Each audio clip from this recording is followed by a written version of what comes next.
I really do get a kick out of every year around Dr. King's birthday, the federal holiday, and we get treated with all the quotes and all the laudatory comments about how amazing Dr. King was and what he stood for and what he did for America. And then the same folk then turn around and literally vote against, speak against the very things that he actually fought for. And so Sunday night, I had some followers of mine who sent me a sermon by Houston's Ed Young Sr., who leads Second Baptist Church. And Ed Young is one of the most prominent white conservative preachers in the country. Second Baptist has several locations in Houston. His son has a massive church in North Texas, and he's one of the biggest voices among the conservative Christian movement. And lately he has been highly critical of progressive policies and the left, and criticizing, lying about Houston, saying Houston has the highest crime rate in the country. That was a lie. Telling folks we should be opposing cash bail. I mean, all kind of BS from the pulpit, constantly lying. He's been checked by Houston Mayor Sylvester Turner on several occasions as well. But he gave a sermon called Created Equal, and I listened to it, and I had to get a laugh out of it as I watched him go through it, and with the praise of Dr. King. And so I just wanted to just begin to break this thing down. So why don't I go ahead and play it, and I'm gonna start it and stop it and walk y'all through some of the nonsense that we heard from him that we often hear from other white conservative preachers who make the same mistake in terms of trying to look all good with racial reconciliation and speaking against racism. But it's amazing how they ignore a lot of other stuff that happens. But go ahead, let's start it right now. Yesterday, I went back and I looked at 400 years of life in America for the African American who was brought over here as slaves. I sort of knew all that, but I didn't have any concept of the length of the bigotry, the prejudice, get ready to stop it, the inhumane way Americans treated fellow human beings made in the image of God. Because if you know your history, slaves first came over here in 1619, and I do not buy the 1619 phony history. That's not what I'm saying. But they came. Stop right there. Stop right there. Stop right there. First of all, Ed Young, y'all, was 86 years old. He was born in Mississippi. He pastored in South Carolina. How in the hell are you unaware of the treatment of African Americans in the United States? You were born and raised in Mississippi. Really? Now, y'all notice right there how he mentioned the first slaves coming in 1619, and then I don't mean that phony 1619 history project. Notice how he slid that in, okay? See, this is what they do. See, their anger is at Nicole Hannah-Jones and all the other folks who participated in that, because what folk like Ed Young don't like is the rest of the story. They don't want you to hear. And so maybe, Ed, the reason you didn't fully understand the depths and the treatment of Africa, how African Americans were being treated, because the 1619 Project didn't exist. Maybe because you were presented a whitewashed version of American history. So as opposed to trying to throw shade at it, maybe you should spend some time reading that. Press play. With the settlement of Jamestown, the Massachusetts Bay Company, and they came primarily for profit and for gold. A little later, we know about Plymouth Rock when pilgrims came because they loved Jesus and they wanted to worship freely and independently in a new land. So a totally different ballgame.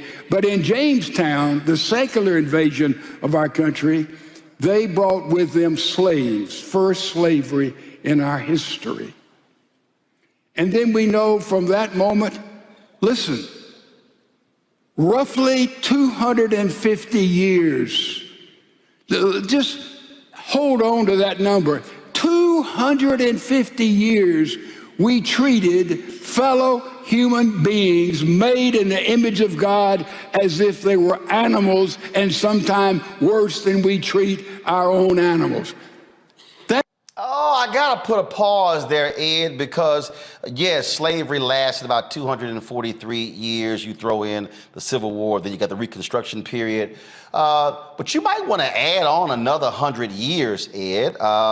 Great Compromise of 1866, the election of 1876 leads to the Great Compromise of 1877, which leads to 92 years of Jim Crow. Black folks in Jim Crow were treated like animals, were treated as less than human beings. Lynchings that took place in your home state of Mississippi, in South Carolina, where you were a pastor, in Alabama, in Tennessee, in Arkansas, and Texas, and on and on and on. So I'm trying to understand why you're only limiting this treatment of African Americans to that period of slavery when that treatment existed beyond slavery when it was over, or as Douglas Blackman called it, slavery without, first of all, it was slavery without shackles. Slavery continued, just weren't in shackles. Press play. That's the truth. The Constitution was written by wealthy men, intelligent men, supposedly God-fearing men, but 8 out of the first. Constitution was not written by wealthy men. It was written by wealthy white men. That distinction is kind of important to the conversation. Press play. First 12 presidents of the United States were slave owners. They were slave owners. Now you can build all kind of little anonymous how people treat their slaves like family and all that, but it is brutality and is evil any way you look at it. And now we see Dr. King came. Stop. I'm sorry.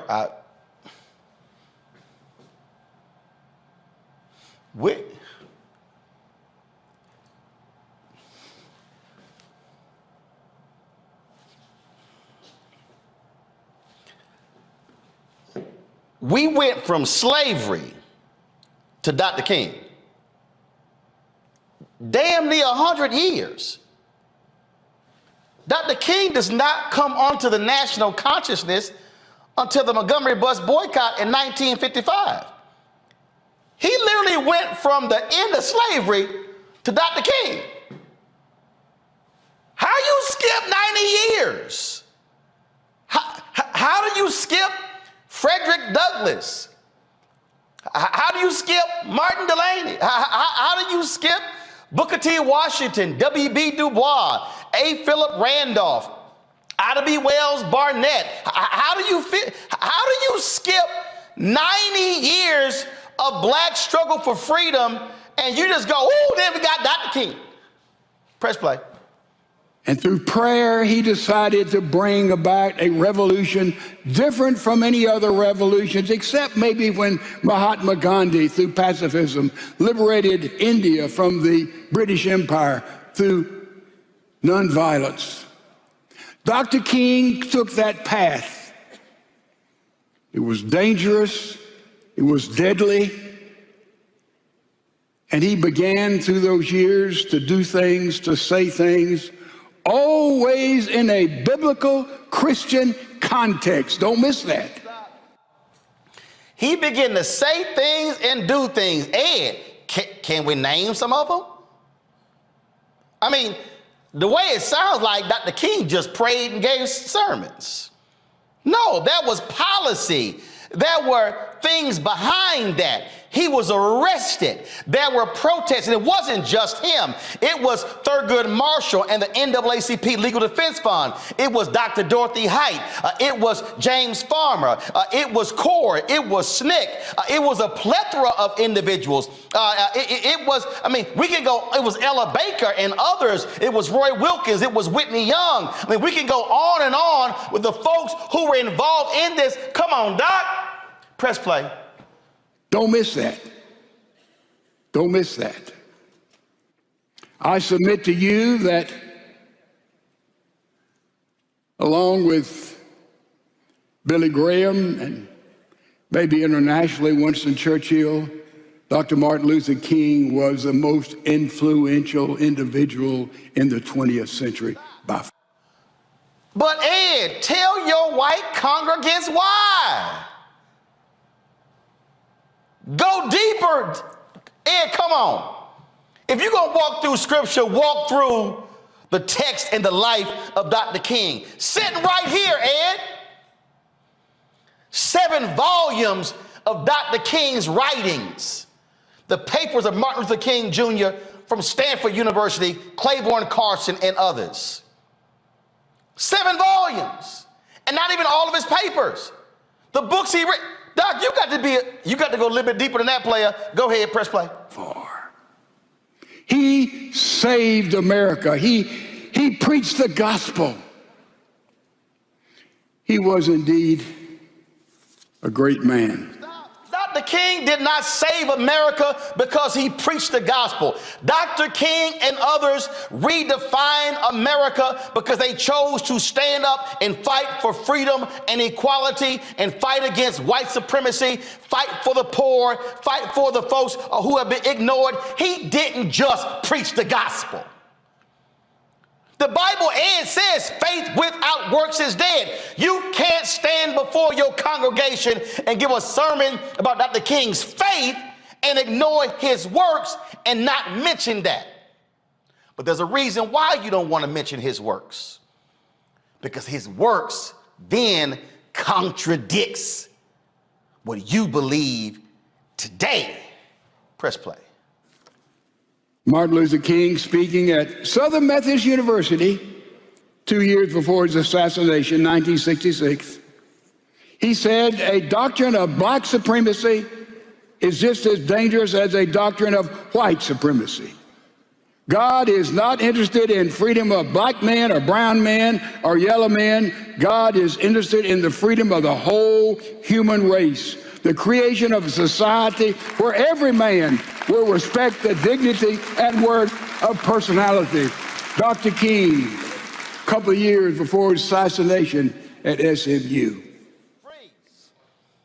Oh my God, I'm fascinated by Ed transitioning from Dr. King's work to a piece of his speech at Southern Methodist in 1966. So I decided to look up that particular speech. Go to my iPad. This, ladies and gentlemen, is a transcript of that particular speech. Ed talked about the white supremacy, the black supremacy part. Let me scroll down. Let me keep going. Let me keep going. Let me keep going. Let me keep going. Let me keep going.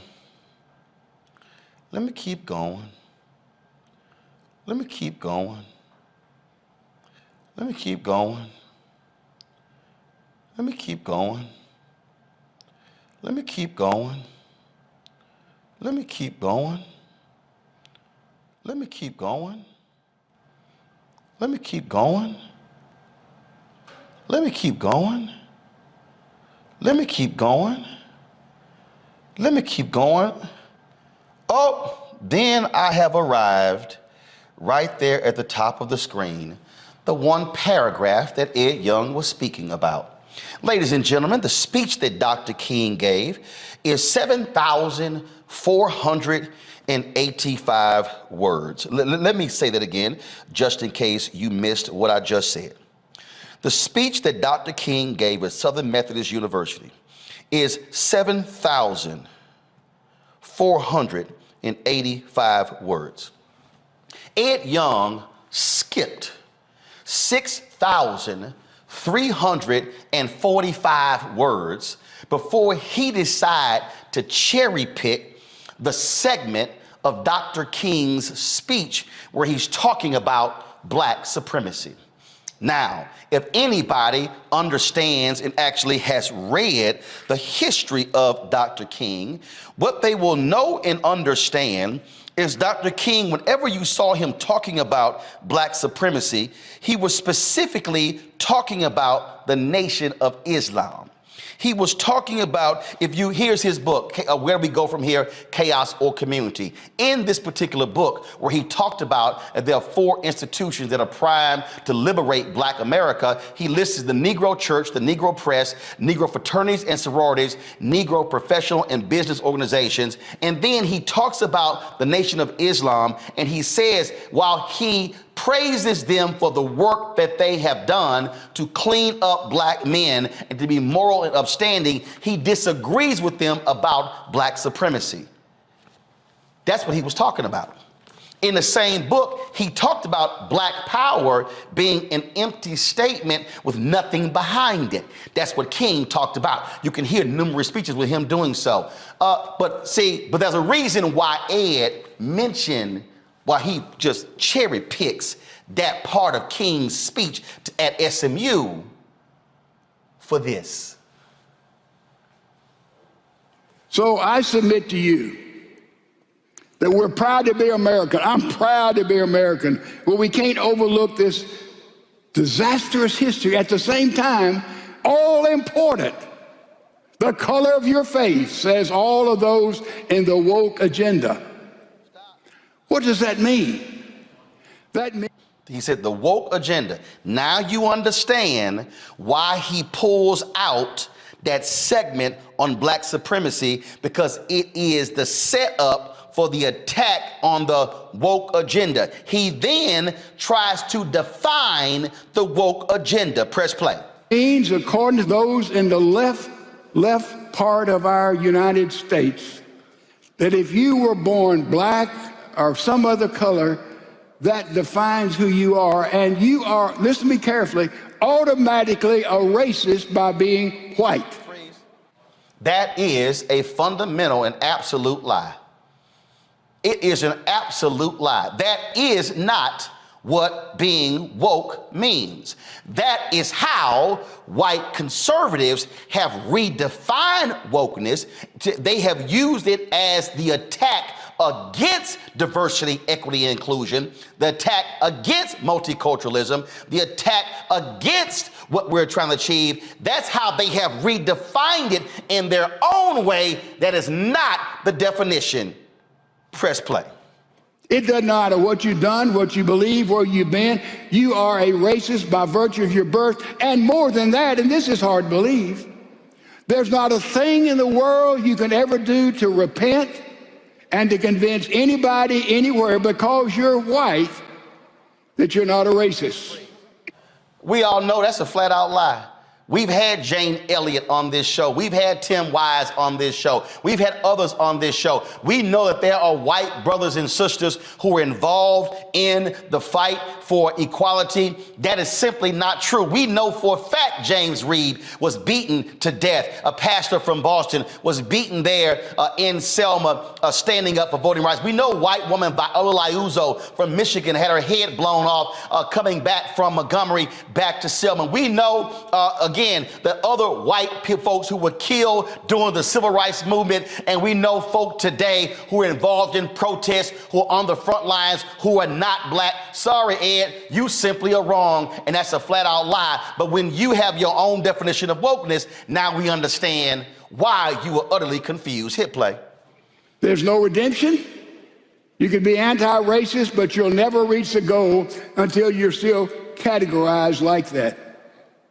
A leader of Black Lives Matter said, a matter of public record, anyone who waves an American flag by definition, whomever you are, you're a racist.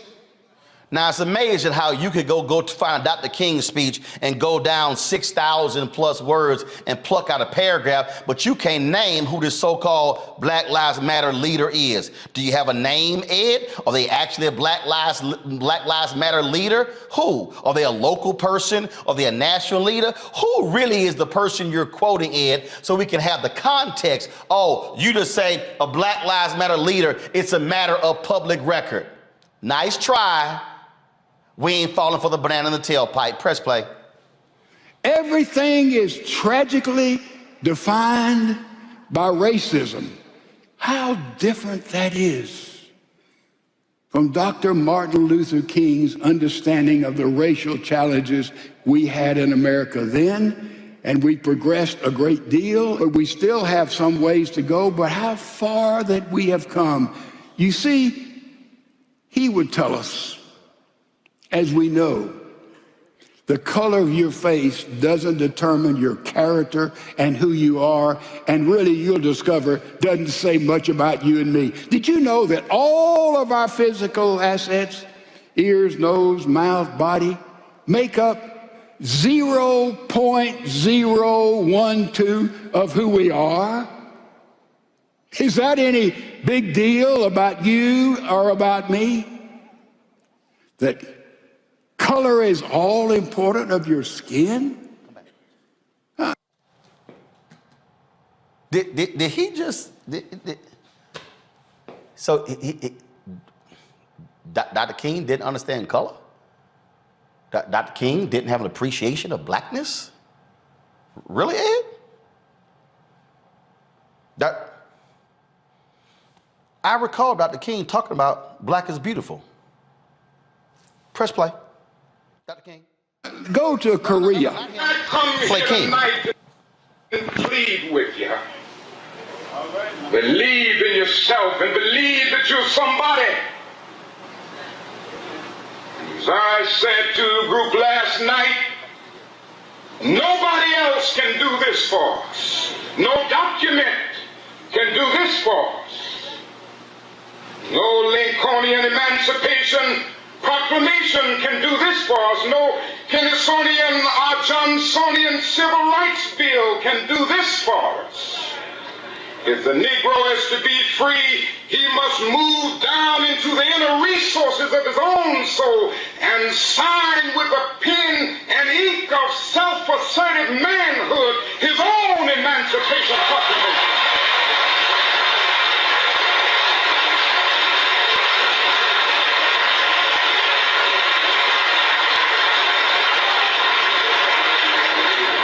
Don't let anybody take your manhood. Be proud of our heritage. As somebody said earlier tonight, we don't have anything to be ashamed of. Somebody told a lie one day. They couched it in language. They made everything black, ugly, and evil. Look in your dictionary and see the synonyms of the word black. There's always something degrading and low and sinister. Look at the word white. It's always something pure, high, and clean.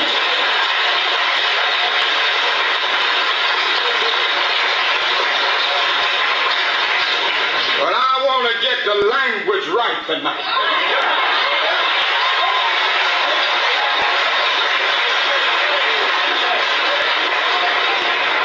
Get the language so right that everybody here will cry out, yes, I'm black, I'm proud of it, I'm black and beautiful. What MLK says right there absolutely contradicts Ed Young. But I need you to understand what Young is doing. Young wants to present this sanitized, this civil rights mascot view of King.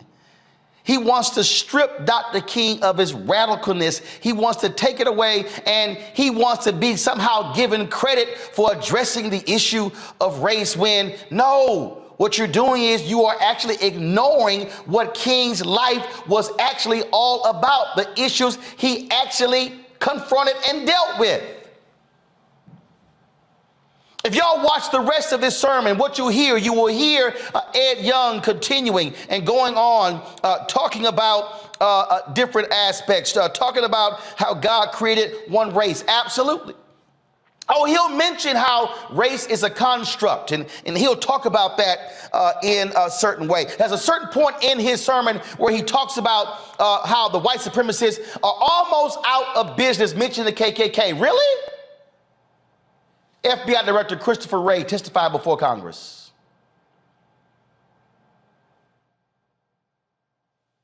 Play it. This is the FBI Director talking in the last couple of years. Listen. The HVE threat, the homegrown violent extremist threat, is the new normal, and it's created a new set of challenges, a much greater number of potential threats, each with far fewer dots to connect, and much less time to prevent or disrupt an attack. These folks are largely radicalized online by the global jihadist movement. We're also keeping our eye on domestic terrorism from people who've come up with their own customized belief systems and hope to advance them through violence. We have, through the third quarter of this fiscal year, had about, give or take, 100 arrests in the international terrorism side, which includes the homegrown violent extremism. This year. But we've also had just about the same number, again, don't quote me to the exact digit, on the domestic terrorism side. And I will say that a majority of the domestic terrorism cases that we've investigated are motivated by some version of what you might call white supremacist violence, but it includes other things as well. It's a huge chunk. Now, Ed Young, this idea that somehow we've eliminated that simply flies out the window because it's simply not true. But when you're living in your own safe, protected cocoon, and when you are standing with MAGA folk, you actually believe that utter nonsense when in fact, that's simply not true. Play this part of his sermon. It's not biblical. Let me assure you of that, because without grace, we're totally out of business. So, with that being said, I'm going to do something with great reticence, but I think it needs to be restated. One of the greatest orations, Lincoln's Gettysburg Address, 2 or 3 others, would be Martin Luther King's I Had a Dream speech. There in the Washington Mall, maybe 1 million people present, millions of people heard it around the world. And Martin Luther King dreamed of a certain kind of America. I think we were getting there with not fast enough. 350 years of bigotry by leadership across the board is too much, folks. We can't deny that. We can't run from that. But we were getting there. And we're getting there because a lot of churches, Christians, that's how slavery got eliminated. In England, it was Wilberforce. And here it was Uncle Tom's Cabin. And here it was Henry Ward Beecher and others who stood against the evil and deadliness of racism. Oh yes, it was through the church when people awakened to see that in the Bible we are one in Jesus Christ, period, Selah. When they began to preach that and see that, that's where racism was eliminated and still being healed. But thank God, there's only one kind of slave we want to be. And that's a slave to the Lord Jesus Christ, where everybody... I got to freeze right there. Ed, do you deny the reality of how the white church continued racism after slavery? How the Southern Baptist Convention, what they did?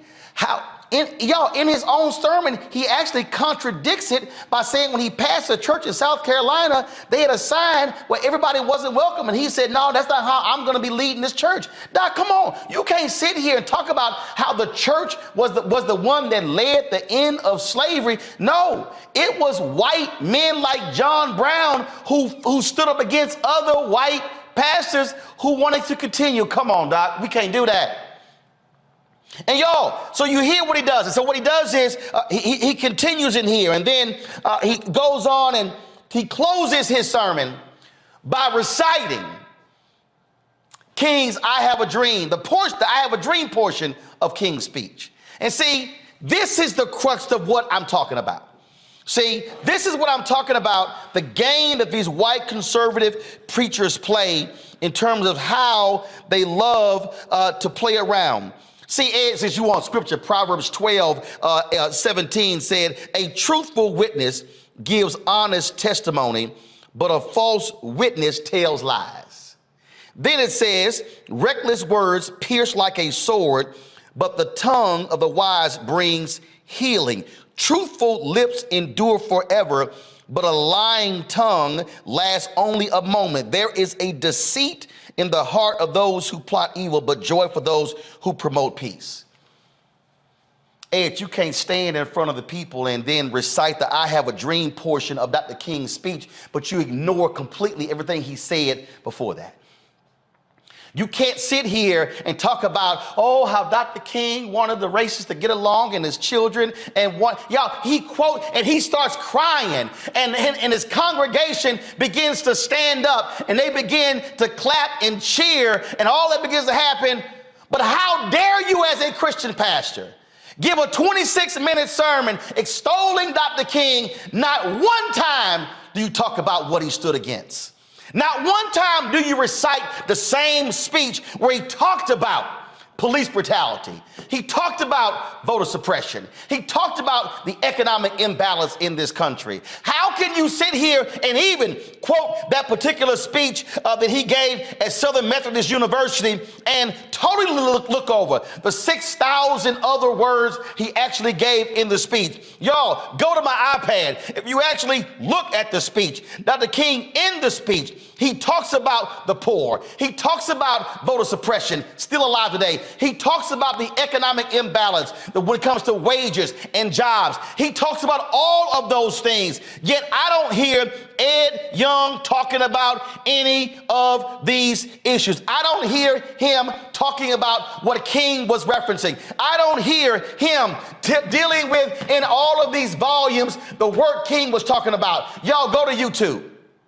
Ed Young has a speech called Socialism versus Capitalism, where he has some strong words against socialism. The same man who he praised in this sermon, guess what he called himself?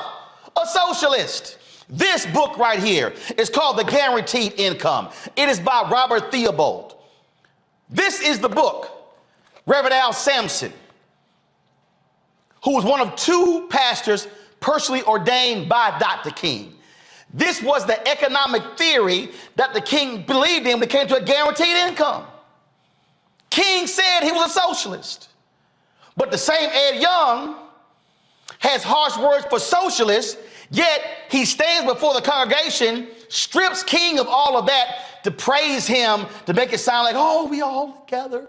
And if we could just love one another and just stand together. No, Ed, what it requires is for you to put some skin in the game.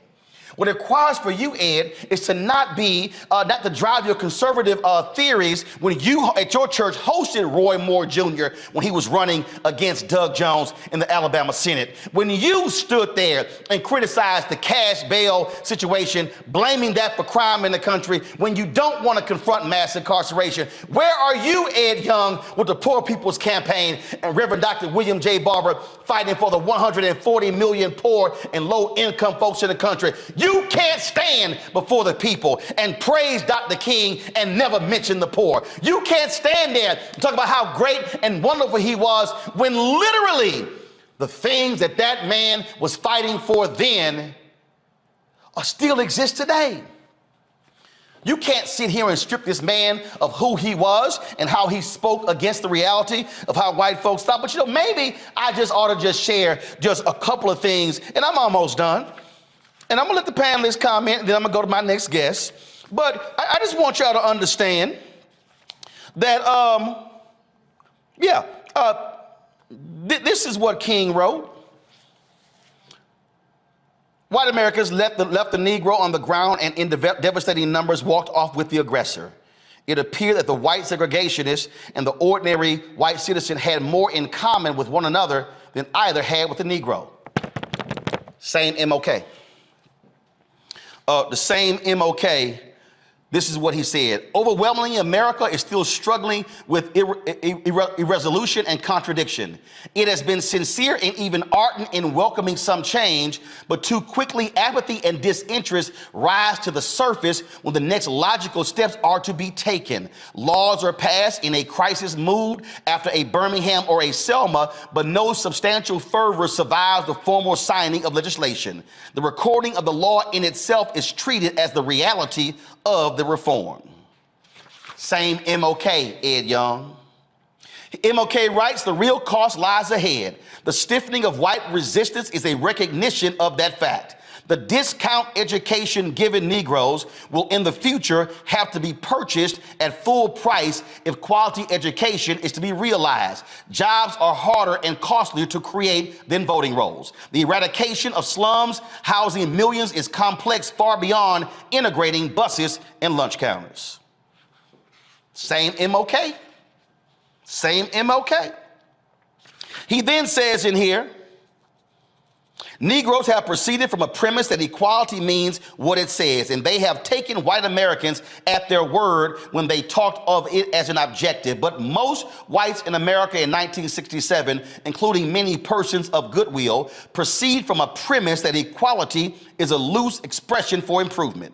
White America is not even psychologically organized to close the gap. Essentially, it seeks only to make it less painful and less obvious, but in most respects to retain it. Most of the abrasions between Negroes and white liberals arise from this fact. Same MLK, Ed Young.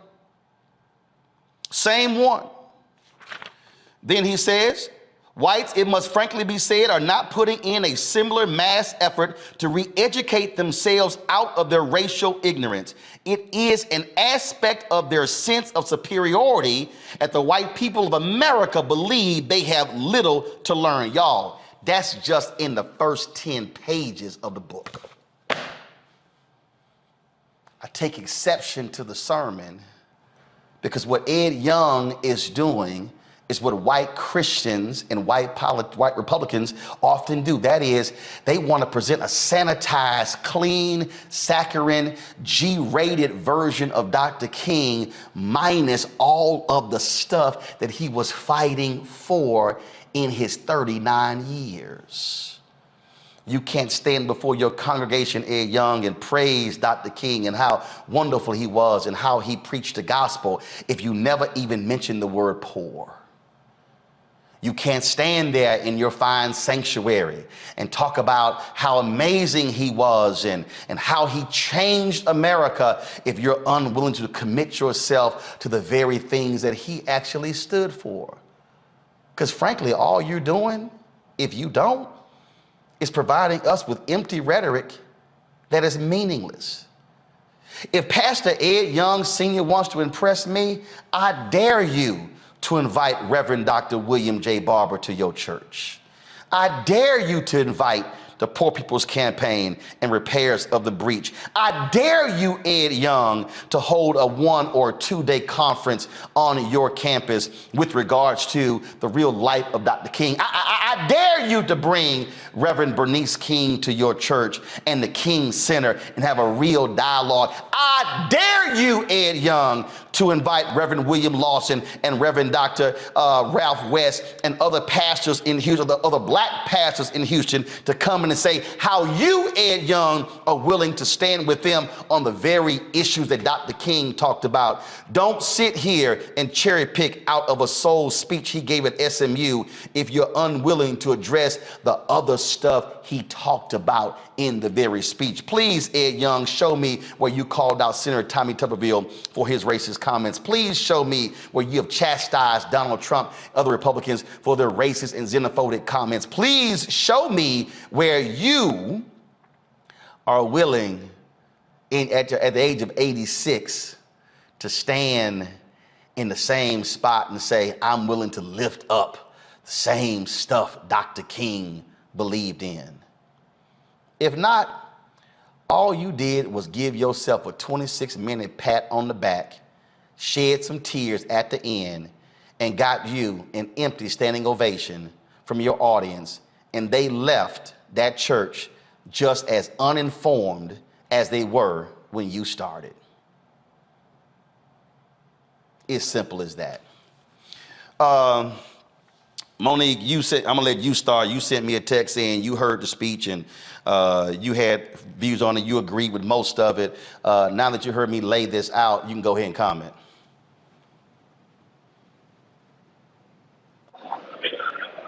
Yeah, I don't know that there's ever been a single topic about which we've disagreed more.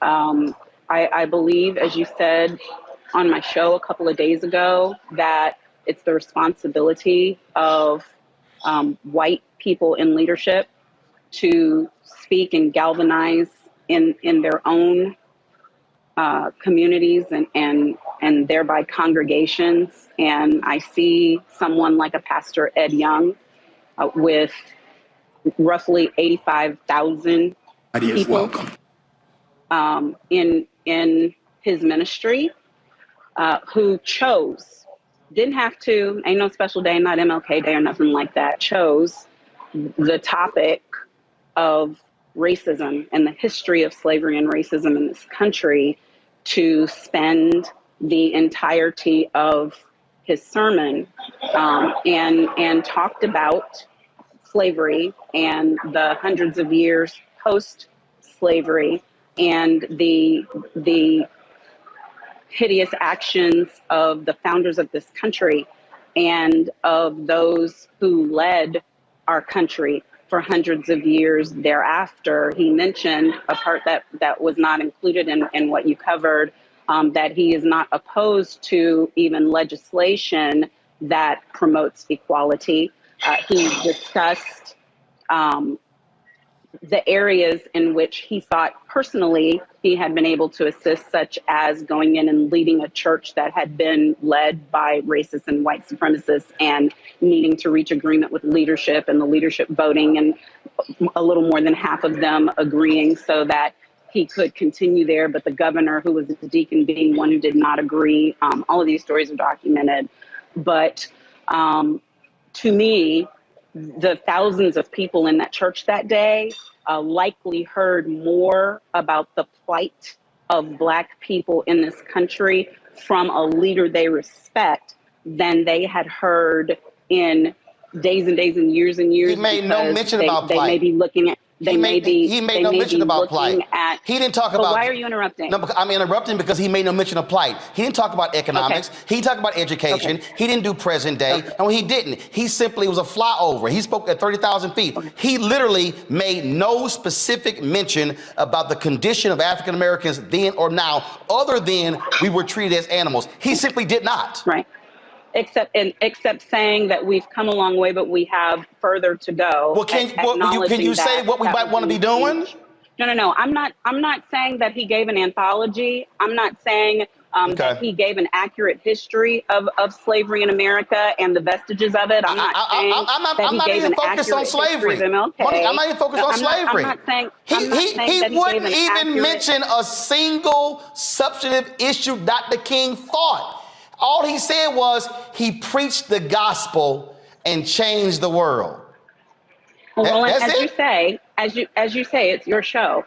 No, as I say, it's called context.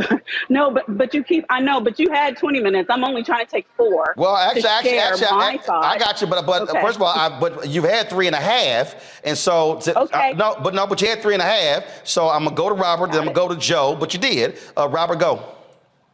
Well, I appreciate the effort. There's a meme going around, at least you tried. And I think that for many of these white people, as Monique said, this may be their first introduction to even the concept, particularly when you consume nothing but white wing media 24/7. And so maybe within 10% of the congregation will inspire them to go home and do a Google search and find out the full context and find out the deeper meaning, to dive deeper into it, to think of themselves differently. I think that any conversation on it has to be the beginning, but we have to keep it going thereafter. What we've seen in the last 50 years or so is I call the Disneyfication of Dr. King, where they've taken the Dr. King that actually existed and turned him into this cartoon character that they can kind of trot out whenever they need to. They usually take the I Have a Dream speech, for example, that was 1,667 words, and they just say content of character, color of the skin, and that's all they know of the speech. So it's important for us, the people who do understand, who do know,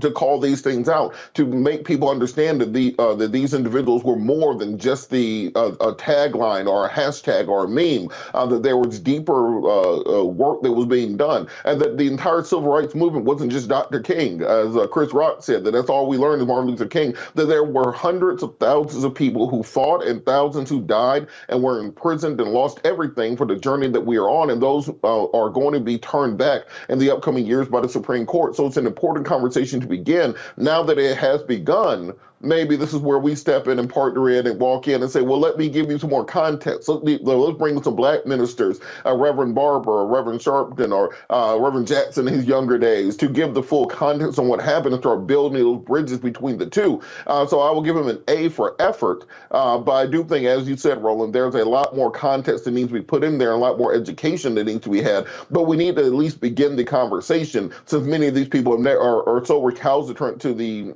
idea being even presented, right, that they're storming school boards to stop critical race theory. Well, Joe, what you're not going to do is try to throw shade at the 1619 Project, Black Lives Matter, and woke agenda. We don't know what the hell you're talking about, but then you want to cover it up by saying, well, I love Dr. King. Joe, go ahead.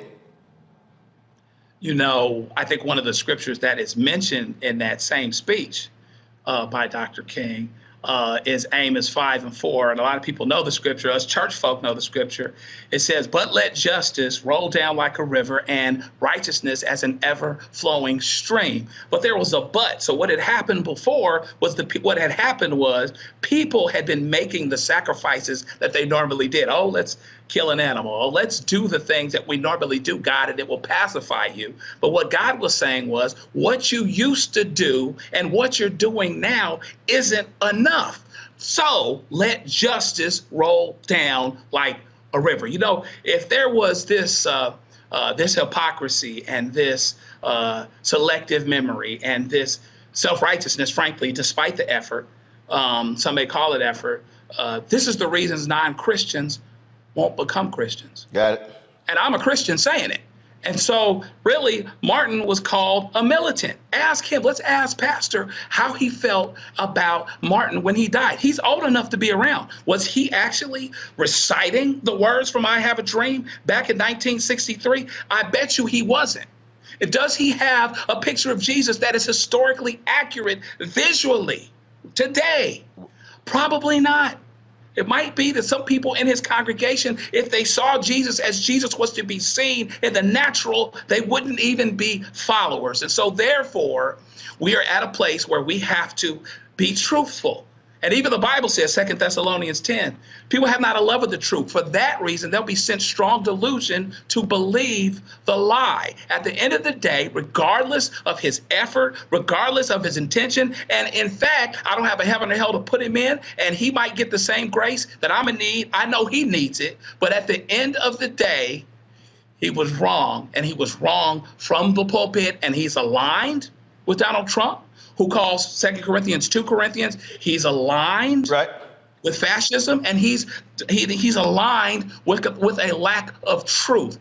Going to truth will make people uncomfortable. Everybody celebrates Martin as if he lived a long life and they didn't kill him, but they did. Well, and again, all I'm simply saying is, if you're going to cherry pick the black supremacy part, don't ignore the other 6,000 plus words of what he laid out. But it's amazing how that's the only part of the speech he referenced. All right, folks, back to our Roland Martin Unfiltered video in just one moment. When you talk about blackness and what happens in black culture, we're about covering these things that matter to us, speaking to our issues and concerns. This is a genuine people-powered movement. There's a lot of stuff that we're not getting. You get it, and you spread the word. We wish to plead our own cause. Too long have others spoken for us. We cannot tell our own story if we can't pay for it. This is about covering us. Invest in black-owned media. Your dollars matter. We don't have to keep asking them to cover our stuff. So please support us in what we do, folks. We want to hit 2,000 people, $50 this month, raise $100,000. We're behind 100,000, so we want to hit that. Y'all money makes this possible. Checks and money orders go to P.O. Box 57196, Washington, D.C. 20037-0196. The Cash App is $RM Unfiltered. PayPal is R Martin Unfiltered. Venmo is RM Unfiltered. Zelle is Roland at RolandSMartin.com. All right, folks, there is a saying that we're all familiar with. That is, hit dog will holler. Well, whenever you hear people start whining, complaining about something someone else says, typically that means that hit dog will holler. Two hit dogs hollered on Fox News, Kayleigh McEnany and Harris Faulkner. They were discussing a segment that I did with Tiffany Cross on MSNBC, and they decided to share some thoughts. Here is their segment. To that point, it is dangerous when you take half of a country, Harris, and say, I'm putting you in this box of, as our president said, a threat to democracy, clear and present danger, the language he has used. And then what has been interesting is it's not just him. Some lapdogs have followed the president's orders and using the same language. Let's take a listen.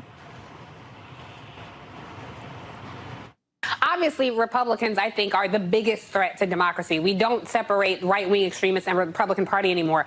And these days, it feels like we are not just at the brink of a civil war, but that one has already begun. This is an outright attack on women in this country. That is how I see it. That is how more and more women and those who support our right to make decisions about our own bodies, that is how we see it. You know, this is a literally call to arms. We are at war with these people. These folks are evil. They have allowed evil into their house with Donald Trump. He has now dominated the party. This evil is spreading. And when you are in a war footing, you have to respond accordingly. You know, that kind of talk is so irresponsible. There are things that are going on. We've had a justice on the Supreme Court with an assassination attempt in this country. We've had things that could tip us off into a situation that we don't want on September 3rd. Tiffany Cross, an anchor at that network, and then one of her guests, I guess, Roland Martin, I don't even know what he does there, talking about how we're on the brink of something. Let's talk about what we can do to take down the level of hate in the conversation. And comparing things to Hitler and to slavery, why can't things live in history where they were? They were terrible enough. Yep. Do they need to be brought back and be diminished so that we can raise something above it? Hillary Clinton saying, well, this person or this situation is like Hitler. What is she talking about that's like Hitler in this country right now? Is she so ignorant that she doesn't know how many people died? Yeah. There's nothing going on in this country right now like Hitler. All right. I'm going to deal with Kayleigh first. First, Kayleigh says that Biden's lapdogs followed his lead. Let me help you out, Kayleigh. I've never worked for President Joe Biden. I've never worked for President Barack Obama. In fact, I ain't never worked for a politician. You, on the other hand, literally was a lapdog for Donald Trump. You literally lied to the American people on a regular basis. You right now are a fake journalist sitting in a host chair on Fox News when you have absolutely no training for the job whatsoever. In fact, your entire network is a lapdog for Donald Trump. The suck up that takes place by Sean Hannity, Laura Ingraham, and on, and Tucker Carlson, on and on and on. Peter Hegseth, it's unbelievable. There's a reason your network is getting sued by Dominion because of the lies that y'all pushed when it came to the voting election being rigged. There is no greater evidence of a network being lapdogs for Donald Trump. And you know why you're lapdogs for Donald Trump? Because your ratings went down after the election when you properly called Arizona for Joe Biden. And what did your network do? Your network fired the guy who made the call. There is no greater example, Kaylee, of lapdogs than you and Fox News. In fact, Fox News, your employer, is such a lapdog for Donald Trump, y'all actually employed the man's daughter-in-law. How much more of a lapdog can you be when you are employing the daughter-in-law of Donald Trump? Now, let me deal with you, Harris. First of all, you called it irresponsible. Then, Harris, you tried to act like you didn't know who the hell I was and what I do. Harris, I got your phone number right here. And you got my phone number. I mean, you do remember when I took you to the Apollo's spring gala. Do you want me to pull the photos up? When I took you down to Harlem, where the black folks were? Remember the red dress you wore? Oh, do you want me to pull those receipts? I don't even know what he does for the network. It's called some basic ass research, Harris. I don't work for MSNBC. Y'all invite guests on Fox News all the time. So maybe you should do some research and know that I was an invited guest on Tiffany Cross show, and I don't work for MSNBC. Typically, Harris, I'm sorry, you know how this works. If someone is a Fox News contributor, you say Fox News contributor. If they're a guest, you just simply say who they are. That's what Tiffany did. So please don't try to sit here and be dismissive and act as if you don't know who I am, Harris. Well, you know exactly who I am, which is why when you co-hosted the NABJ award ceremony in Miami, you and I talked there as well. Yeah. So don't let me bring out the black receipts on you, Harris Faulkner, and don't play this game with your audience. Now, you actually said, oh, the comments were irresponsible.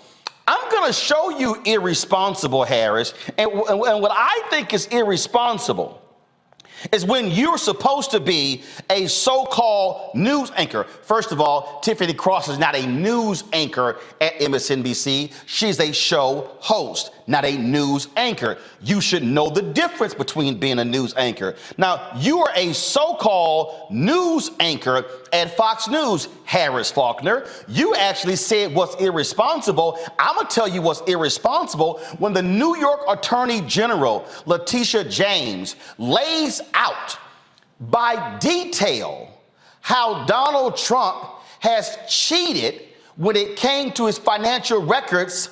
This is how you responded, Harris Faulkner, on Fox News.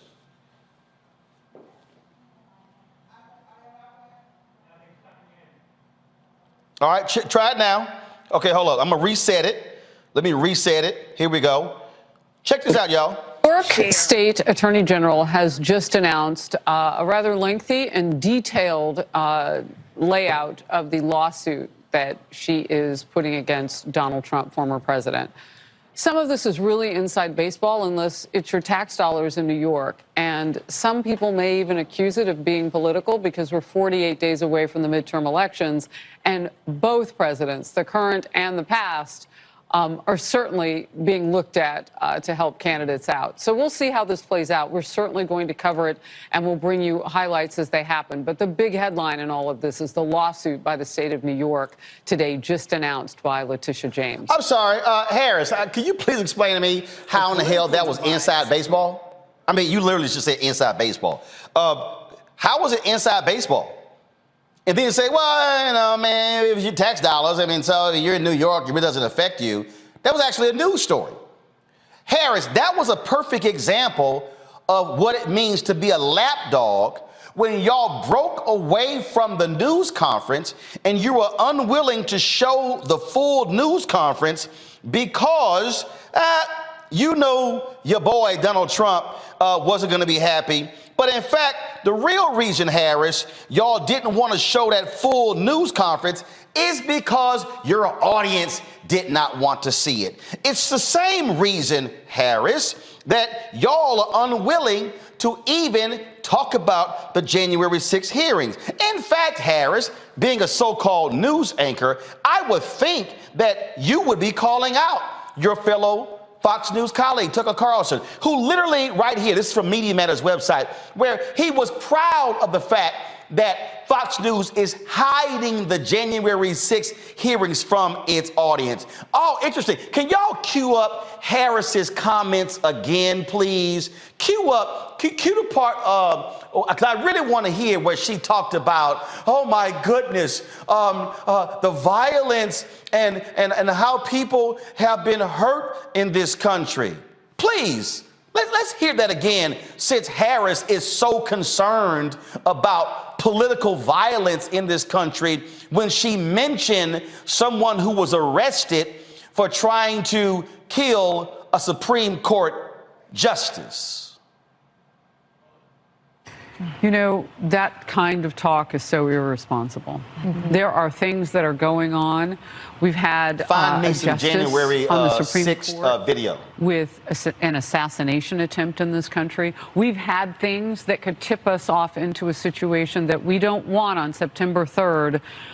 Tiffany Cross, an anchor at that network, and then one of her guests, I guess, Roland Martin, I don't even know what he does there, talking about how we're on the brink of something. Let's talk about what we can do to take down the level of hate in the conversation. And comparing things to Hitler. You want to take down the level of hate in this country? Well, hell, Harris, why don't you call out your own network? Your own colleague is proud of the lack of coverage on January 6th. Oh, Harris, shall I remind you of what happened on January 6th? Shall I remind you of the political violence? Shall I remind you of the police officers who were beaten on that particular day? Shall we remind you how Republican and Democratic lawmakers were terrified of the folks who were storming the U.S. Capitol? But your colleagues at Fox News, they have labeled it a walk in the park. They've said it was just a tour.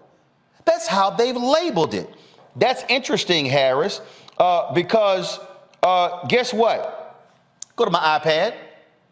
This is today. Harris, Kyle Young, a 38-year-old Trump fan who brought his teenage son along as he assaulted then D.C. police officer Michael Fannin and another officer at the Capitol on January 6th, was just sentenced to more than 7 years, 86 months in prison. Do you mean that violence, Harris? Your network won't even show the hearings in prime time. Your network, Harris, is the greatest lapdog in America for Donald Trump and the Republican Party. The folks who sign your check, Harris, sucks up to Trump and MAGA. In fact, you employ them, you celebrate them, you tout them, you praise them, you sit next to them on the couch, Harris. And so if you want to actually have a discussion, Harris, you got my cell phone number, because I damn sure got yours. Call me. You want y'all got a man who sits in that center seat there? Why don't y'all call this man if you want to have a debate, if you want to have a conversation?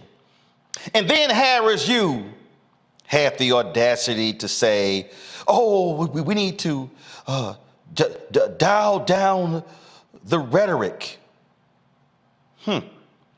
Really? This here is the video page for Media Matters. Here you have Tucker Carlson praising the recently elected fascist in Italy. Yeah. Right there. You've got other Fox News hosts on here who do all they can. You're gonna love this one since you're concerned about violence, Harris. Here you got Fox anchor Shannon Bream says it's just not good optics for DOJ to arrest suspect who allegedly assaulted an elderly man outside an abortion clinic. Wow. Harris Faulkner is concerned about the violence in America, but one of the so-called news anchors at Fox News says it's not good optics to arrest somebody who assaulted someone. Last I checked, I thought y'all were the Law and Order Network. I thought y'all actually cared about those things. You know, it's interesting when I hear Harris say, oh, how we need to dial down the rhetoric and things along those lines. That's real interesting when on your network, Harris, on your network, this is what your dear leader said. On Fox News, Donald Trump says immigrants are poisoning our country. Is that the rhetoric that you want to dial down, Harris? Ain't that something? Jesse Waters calls the homeless an invasive species. Dana Perino says we should involuntarily commit the homeless. Is that the type of language you want to dial down? Oh, here we got one. Jesse Waters calls union president a vicious woman. I don't recall you saying a damn thing about any of them. In fact, Harris Faulkner, you got Will Cain, who I used to destroy on CNN with his ridiculous ass arguments. This is what he said about Congresswoman Ilhan Omar. She is a real parasite on our political system. Please, Harris, can you show me the transcript where you have criticized them for the language? Oh, it probably doesn't exist, Harris. In fact, since Kaylee, since your grossly unqualified self wants to talk about lapdogs, I told y'all you got to be a lapdog when your network employs Donald Trump's daughter-in-law. This is Donald Trump's daughter-in-law on Fox News, paid by Fox News, talking about AG Letitia James, who is going after her husband. Fox contributor Laura Trump, bloodthirsty New York AG Letitia James caused children to die by shutting down the illegally self-dealing Trump Foundation. Y'all, the Trump Foundation was self-dealing and she actually trying to pump it up. And then she said, oh, it caused children to die. No, the only thing that died was Donald Trump not being able to use foundation money to pay for portraits of himself. See, folks, what I need y'all to understand is there is no greater lapdog for the entire Republican Party, for the conservative movement, and for Donald Trump than Fox News.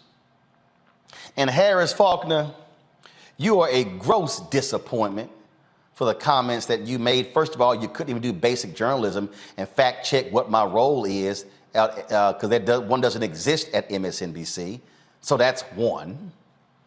Two, you are sitting next to somebody. You really should be mad. You really should be mad to say, how am I sitting next to a grossly unqualified person who prior to becoming press secretary was nothing more than an airhead, talking head at CNN.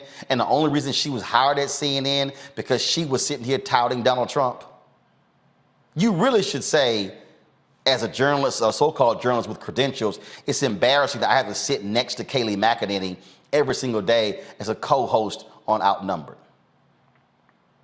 Harris and Kayleigh, the next time y'all want to talk about someone being a lapdog and someone being irresponsible, I suggest you go to your nearest mirror.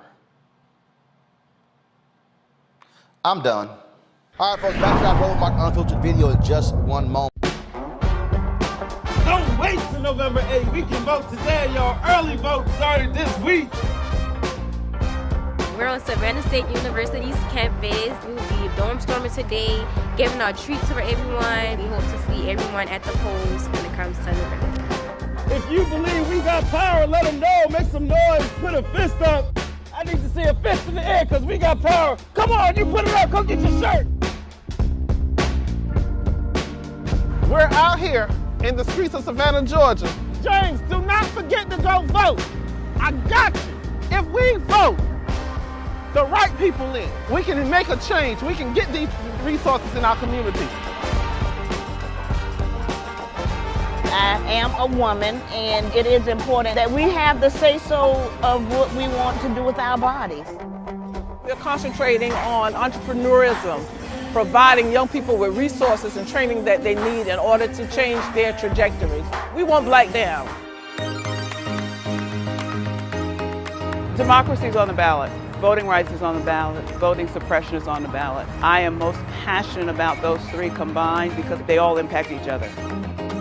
Savannah is my home. I care about my community, and I care about representation in my community.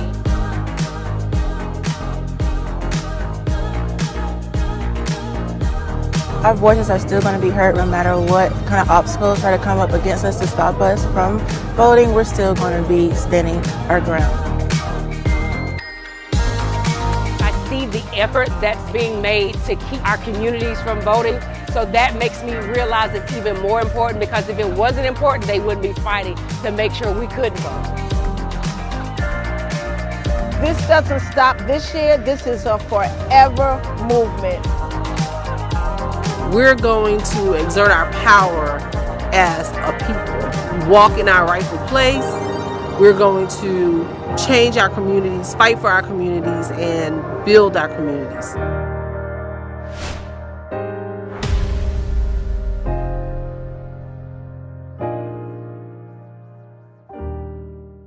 All right, Halle Bailey stars in Disney's new movie, Little Mermaid. And you've seen these videos of young Black girls just awesome. Oh, my, seeing this sister as a Little Mermaid. But there's a lot of other people who are not happy. On the YouTube channel with the trailer for the movie, there were 1.5 million thumbs down dislikes. Well, they disabled it, folks. They disabled it, took the comments down and everything. We have seen this. Look at this, 8.1 million views. We've seen all this conversation back and forth. But it's not just Little Mermaid. What's that new show on HBO? One of them Thrones shows, House of Dragons. I don't watch it. And so, Lord, there's some white folks up in arms because, Lord, there's some Black characters. And they complain about how you're getting away from what the book was about. I mean, and the crazy thing is, y'all, we're talking fiction. We're talking what's made up and make believe. Well, Jane Elliott has been doing this work for years. She started this the day after Dr. King was assassinated, April 4th, 1968, and she's been going hard ever since. She joins us right now. And Jane, I know, when we have a promo for my book, White Fear, and you're quoting there and you were saying, look, this nation is getting more racist. The bottom line is these people, I fundamentally believe Trump has unleashed these folks. They are just angry and upset. And this is why I wrote my book. I said how the browning of America is making white folks lose their minds. They cannot handle the fact that now you're seeing Black folks and Latinos and Asian folks just showing up. It's no longer is white is right, everybody else step back. For the last 400 years, we have misrepresented or underrepresented or not represented people who are other than white. And now people who are white are complaining because there is one fairy tale that that has a Black, not Black, a dark brown female as the heroine. Why is that such a big deal? I know what's a big deal. White folks are scared to death. They know that within 30 years, white people, as they call themselves, will have lost their numerical majority in the United States of America. And they're scared to death that people of color are going to want to treat us the way we have treated them. And so they have to.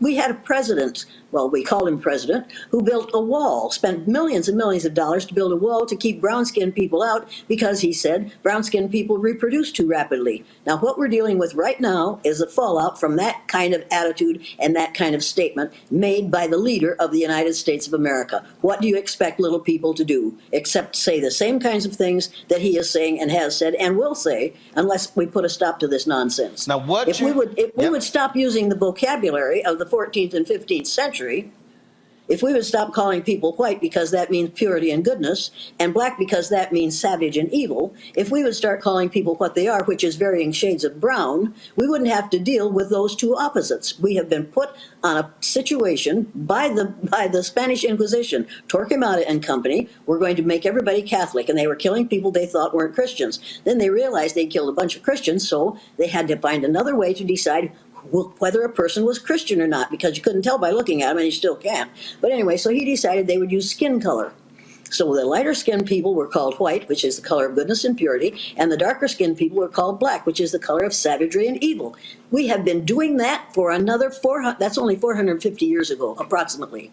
And we're still doing it. People, it's time to give it up. Let's grow up. We are in a young nation, but it's time to grow up. You said something that is on point, and that is they are afraid that we're going to do to them what they did to us. Pat Buchanan wrote that more than 2 decades ago. Mitch Landrieu, in his book, came out a couple of years ago, he actually said, hey, white people, I've known black people all my life. Trust me, don't be scared. They're not going to do to us what we did to them. But you see, they think that we believe, when we say the golden rule, do unto others as you would have others do unto you, that the way white people treat others is the way they want to be treated. I don't think that's the way I want to be treated. I don't believe in the golden rule. I believe in the platinum rule that says do unto others as others would have you do unto them. Treat others the way they want to be treated, not the way you want to be treated. But you see, we're using every possible means we can to enhance the idea of the rightness of whiteness. And by doing it, we are proving that we are less intelligent, that we are less civil, that we are less socialized than people of color are, because people of color know better than to act like this. They know better than to complain because the little mermaid isn't their color. They have known better than to complain about all those fairy tales that they read all those years and that were pushed on them by teachers all those years. And none of the heroes and none of the heroines to speak of were anything but white. I had to trip out at the dragon show, and I'm like, yo, they talking about dragons, and this notion, and these people were like, there were no black people during that period. Like, it's dragons. It's a period that didn't exist. It's a period in which it's just ridiculous. It's a fairy tale. It makes no sense. And teachers need to say to their children, this is a fairy tale every time they introduce one. But instead they teach them as though this has really happened, boys and girls. Well, it didn't really happen. It's not going to happen, and they don't have to worry. White people don't have to worry. Yeah, they do have to worry. Because eventually somebody is going to say to them, do you not realize that only 15 to 18% of the population of the earth is classified as white? Do you not realize that white people, so-called white people, have been in the numerical majority always? Do you not realize in the numerical minority always? We have always been in the minority. Why are people all of a sudden catching on to the fact that there aren't as many of us as we thought there were? There aren't as many of us as we thought there were, and it's time to get over it. By the year, within 30 years, white people will be a numerical minority in this country as they are all over the world. Get over it. Haven't you anything better to argue about? There was if y'all could cue that Bernard Shaw comment up, I want to play it. I played this when he passed away because we were in Las Vegas in 2007, and he made a comment to the white men in media that I thought was on point. And Jane, as I'm sitting here, looking at this, we are still operating in America where you still have the first African American, the first woman, the first Latino, the first Asian. and I was looking at Ron Brownstein's Twitter feed, and where you have these Republican folks who are polled, and they say that racism against white people is just as bad or even more so bad discrimination as it is against black people. And you have the folks like Donald Trump and Turning Point USA and all these people and this conservative media machine that's driving this. And I keep telling people, Rupert Murdoch and Lachlan Murdoch, they know it's all BS, but they are feeding this fear of their white viewers, and they're driving in. They're saying, they're coming, they're coming. That's what all this crap is with the migrants and sending folks away. They're coming, they're coming, they're coming. When anybody who understands the demographic patterns of any country, you cannot have a future if you do not replace population. Now, the great replacement theory. Hey, it ain't, white people stop having kids. Sorry. Don't ask every white woman who wants to make a living and get an education to have children. They aren't going to do it. They're going to wait until they're 42, and then it will be too late. And then they'll say, "Oh my goodness, well, what am I going to do about this situation? Look what society did to me." People, get over it. By the time these young people get ready to have children, they will realize that as the hole in the ozone layer gets larger and larger, more and more sunlight is allowed to enter our environment, and more people who have pale faces are going to die of melanoma, which is a skin cancer that you get if you don't have enough melanin in your skin. Let me tell you, people of color are going to be very much in demand for reproduction in the future. Mark my words, you're laughing now, but you wait 20 years. You won't even have to wait 20 years, because they're going to see that if they want their children, their grandchildren, and their great-grandchildren to survive, they're going to have some melanin in their skin. That's the way it's going to be. This is going to take care of itself. And all the silly stuff that you've got going on about the Little Mermaid today is going to fade into the past, and we're all going to just laugh ourselves silly over it. That anybody would get upset about this is totally ridiculous. And it proves the ignorance. It proves the self-imposed ignorance of the so-called white population of the United States of America. And we've got to start, that's another thing, we've got to stop calling this country America and start calling it the United States of America, because the word united is the most important part of that title, and we better start to use it, because we had 4 years of someone who tried to divide us. And this very kind of thing is what happens when you have somebody who is trying to divide people on the basis of the color of their skin. In my book, White Fear, How the Browning of America is Making White Folks Lose Their Minds, when I was writing it, the publisher said, well, there were several publishers rejected it. And they were like, well, but I get it, but what should be done? And I said, what should be done? I said, is what Jane is doing, is what Tim Wise is doing, is what other white folks are doing. That is having honest, full, in-your-face conversations saying, you have got to understand what the truth is, what the reality is. And it must be happening in country clubs, in meetings, places where I'm not at. It must be happening at dinner tables. And so, and I love those videos that took place in 2020 of these kids basically cussing out their parents who were voting for Trump. And these young white kids, they were like, Mom and Dad, you know what the hell you're talking about? Yeah. Because they were challenging them. What they were saying is, you're not going to pass this on to me. Linda Tirado is a journalist, and she talked about the racism of her parents. And she was talking about the ring around the tub, and her daughter was taking a bath or something. And then she was basically saying, we're white. We don't leave a ring around our tub. That's just those dirty black kids. And Linda, she tweeted this. Linda said, I will not allow my child to go visit with my parents because my child is not going to learn their racism. That's what has to, I say, y'all, this ain't for black folks to solve. This is where white folks gonna challenge each other and say, no, you're not gonna make those comments in front of me and have a belief. We must be a constant of challenging of this nonsense, Jane. Well, we've all learned to be racist. Anything you learn, you can unlearn. It's time to unlearn our racism. And it's also time to put, not the thing that everybody is talking about now, CRT. For me, CRT means curriculum respecting truth. Now, who could argue with curriculum that respects the truth? When we start really telling the truth, it will change the way children feel about one another and the way teachers feel about the children who come to them as students. Panelists, let's see. I'm going to start with the educator first. I'm a Congo. You get the first question for Jane Elliott. Wow, it's truly an honor to talk to you, Ms. Elliott, for all of just the work that you've done and inspiring so many of us who do this work in diversity education. I just really want to thank you. The question that I have for you is, could you speak a little bit to the reverse aspect of this? Because I hear people talking about a black person playing a Little Mermaid, but they've had nothing to say about the over 100 white characters throughout history, actors who have played non-white people like Othello and Genghis Khan and Cleopatra. Could you speak a little bit to that hypocrisy? That hypocrisy is what put us where we are today. We're absolutely determined as palefaces not to admit the truth and not to see the truth. And when you walk into a room, or as happened with me, I was giving a speech at a college at the university in Texas. In the middle of my remarks, some teacher stood up and said, "I just look for the person's heart." We deliberately teach people to ignore the largest organ on a person's body, inch by inch, which is their skin, in order to think we have to get along with them. This is so ridiculous that we are going to pretend that the Little Mermaid couldn't possibly have been anything but white. And first, it's a fairy tale, but the first modern human beings that evolved on this earth were not white. Whites came last, and we are going to go first. Make no mistake about this.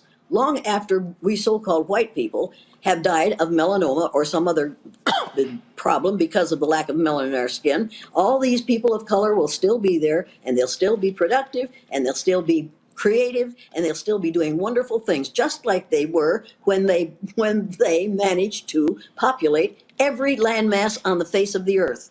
People of color from countries in Africa at the equator originally populated every landmass on the face of the earth. Why are we afraid to admit that, and why aren't we teaching that? Why aren't we teaching that this continent, what we call the United States of America, this continent, was discovered by people of color between 20,000 and 10,000 years before Columbus was a gleam in his father's eye. It's time for us to stop teaching the lie and start teaching the truth. It will make everything easier for everyone. Did I answer your question? Yes, you did. Representative Shannon. Okay. Yeah, I just want to say thank you so much, Jane, for your work. I worked as a diversity trainer for years, and a lot of the training that we used was based off of previous videos you've done. So I know you've been doing this for a long time. This whole controversy is completely ridiculous. That is some of the best singing that you've ever heard in any Little Mermaid movie. And the only thing that I'm mad about is that they showed the trailer now, and we have to wait until the middle of next year to actually see the movie. That's the only crime that I see. But here's my question for you. A lot of times when we see white people who are very educated on racial justice issues, when you talk to them, they will tell you that personally their families have discarded them, or other white people just sort of chalk them up as to be traitors for talking about standing for racial justice. Do you feel like, has that personally happened to you? And do you feel like folks like yourself and others who have done a lot of this work have been able to really make a dent into really educating white folks? Hell yes, it's happened to me. I have been discarded by everybody who knew me as a child or as a young person. My mother kicked me out of the family after my father died because she said I have ruined their reputation of the whole family with that eye color thing. So that I understand that. I understand her anger. And I suppose I should feel sad about that. And I did cry for about 5 minutes, and then I got over that because my life was much better when I no longer had to go over and babysit my mother. So yeah, that's one of the things you do. If you put your head above the parapet, somebody's bound to try to shoot it off. So if you don't want to go into this kind of situation, just keep your mouth shut and go along to get along. And remember that the only thing necessary for the perpetuation of evil is for good people to do nothing. And as long as we continue to do nothing, this situation will continue to fester and boil. But when enough of us stand up and say, no, you're not going to do that in my presence. No, you're not going to tell that black joke in my presence because, number one, you don't know what you're talking. You can tell Irish jokes in my presence if you want to because I'm Irish and I know how strange we are. But you're not allowed to tell, I'm fussy about the jokes I'll allow in my presence. And many of the things we say are not funny at all to the ones who are on the receiving end of it. And when people say, well, you didn't understand, I say, wait a minute. The way you say it is the problem, not how I take it. Scott Bolden. Hi, Professor. I'm not only a big fan, I just love you for what you've done and what you stand for. I think the greatest example of white America taking over or projecting an image is through their religion. That Jesus was blue-eyed and blonde-haired, when the Bible says that the region he was born in, Palestine, or what we believe to be the Middle East now, that he was of matted hair and olive skin, and it made sense. I'd love to get your comment on that. And then secondly, if all of this is true, if none of us are born with a racism gene, we're taught environmentally, then why is it so hard? Why can't we get a national dialogue on race going where you have those fearless conversations? You know, Roland talks about his book and, you know, table conversations with family and friends, but leadership mandates more than that, doesn't it? That we have this national dialogue. Clinton and Obama just could not get it going and were criticized for it. But I'd love to hear your thoughts on those two issues. Well, I don't remember what the two issues were, but I'll tell you how I think about this. Well, one women was Jesus of color, women of and color, Christianity. women of color can solve this problem. Women of color can solve this problem. They know what the problem is, and they know how it has to be solved. And they're going to come forward and they're going to take care of it. We aren't going to have a choice as to whether we have a dialogue about this from now on. We're going to have to start telling the truth, because the very survival of this nation depends on our being able to take advantage of all the brilliance that is in those minds of people of color, which we have denied. If your children and your grandchildren, your great-grandchildren haven't read the book Nile Valley Contributions to Civilization, have you read it? I have not, ma'am, but I will. Get that book and read it this week, and then show it to every one of the younger people that you deal with, because we have denied and we have refused to acknowledge and recognize and take advantage of all the brilliance that is in the kind of people who discovered this continent and every other continent on the face of the earth. It's time to start talking about this honestly, but when you try to talk to most white people about racism, the first thing they'll say is, I don't see color. Now, it's time for people to stop, refuse. Have you had that said to you recently? I don't see color, right? Oh, I've heard it many times. I work in big corporate law. Yes, ma'am. Oh yeah, and every time some fool, melanemic woman says that to me, I say, I knew that you didn't see color, because if you saw color, you wouldn't have your hair that color. So I guess you really don't see color. And then she gets all upset and angry and says, you don't know what I'm talking about. I said, oh yeah, I know exactly what you're talking about. You don't want to relate to a person unless their skin is the color that you approve of. Madam, there are no white people on this earth. If you want to read about what happens to white people, Google Tanzania. And in Tanzania, there is a large group of albinos. And you'll find out how ugly it is. Yes, have you Googled Tanzania? Do you know about Tanzania and how albinism is treated there? Because if you don't, you really ought to take a look at that. It will change your attitude where color is concerned in a hurry.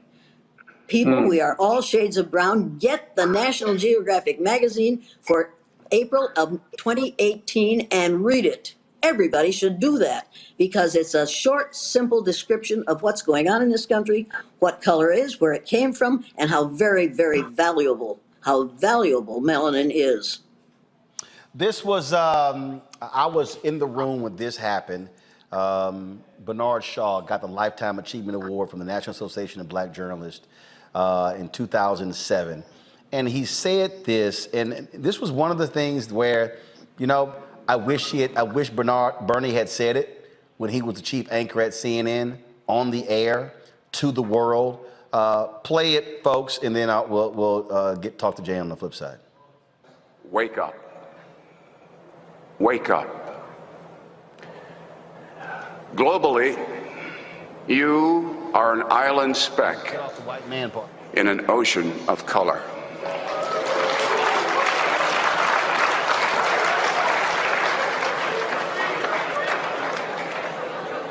The reins of power will weaken, and so will your grip, if you do not faithfully and fulsomely support our nation's greatest strength, diversity.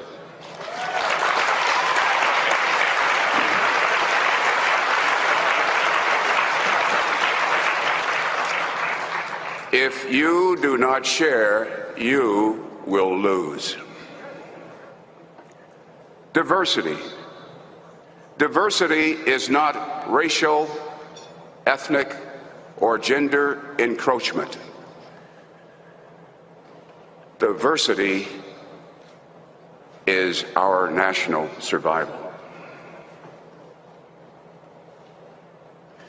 To you caught in the middle, stay vigilant. You must stay strong. You must carry on. If not you, who? To you, starting careers, embrace risk. Mold change, making it work for you. Better to walk the plank. So Jane, I wanted to, what he laid at, he was specifically talking to white men. And I remember the faces in the room, they were kind of like, oh my God, did he go there? That was 2007, 15 years ago when he said that. And when we look today, when we look at the numbers, we look at who still is in control. Yeah, there's been some change. Sure, a black woman is president of MSNBC. Sure, a black woman is president of ABC News. But the reality is, when we talk about who controls the images, newspapers and digital and movies and television, it is still white men. And that's why this battle continues. And what he said there, you got to stay vigilant and keep fighting. Thing that you've been doing, what I've done, what others have done, because that's the only way it changes. We cannot give up. But what we're saying is white men. These are not white men. These are pale, stale males who will be boys all their lives until somebody teaches them the truth about who they are, what they are, and where we all came from. The first modern human being on this earth was undoubtedly a person of color, and we've got to get over the idea of more than one race. There's only one race on the face of the earth. Until we give up the idea of several different races, that's how long we're going to have this problem. These aren't racial problems.